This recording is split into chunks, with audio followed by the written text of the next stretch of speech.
Thank you, Miriam. And as we just heard from Andrew, in New South Wales, cooler and calmer conditions have helped firefighters strengthen containment lines around several major bushfires. 6 watch and act alerts remain in place for major fires in the Blue Mountains, Wyong, Port Stephens and Wingecarribee areas and between Lithgow and Bilpin. There are 83 fires, 19 of them uncontained and 1,500 firefighters out in the field. Fire crews are battling to gain the ground with warmer weather forecast for tomorrow and Monday. Around 80 homes are believed to have been destroyed in a fire near Springwood, with that number expected to rise. One man has died trying to protect his home from a fire that burnt out from Donaldson to Catherine Hill Bay at Lake Macquarie. Australian Federal Police victim identification experts have been sent to help authorities in Laos after a plane crash that killed 49 people, including 6 Australians. The Laos government says 17 bodies have been found so far. 2 Australian Federal Police have been deployed. They'll work with the Thai police, who are helping Laos authorities with the progress. The search for the submerged aircraft has been delayed by a lack of manpower and appropriate equipment. The Thai Air Force is sending a C-130 carrying more Navy divers and sonar scanner. Saudi Arabia has rejected its newly acquired non-permanent seat on the UN Security Council, accusing the body of being unable to resolve world conflicts. The move came hours after the kingdom was elected to the council. The country's foreign minister says the UN has failed in its duties towards Syria.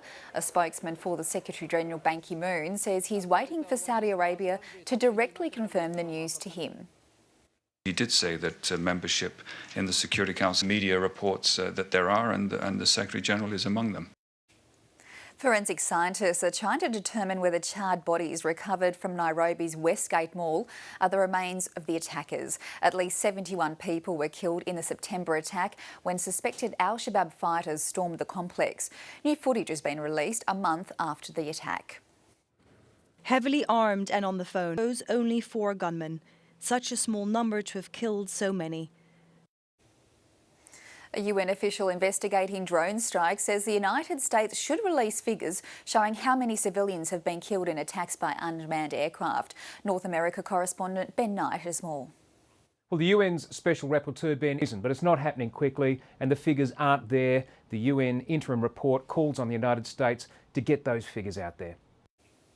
As we've heard earlier, New South Wales fire crews have been battling overnight with the cooler conditions to gain control of the fires in New South Wales. David Cody is at the Rural Fire Service headquarters.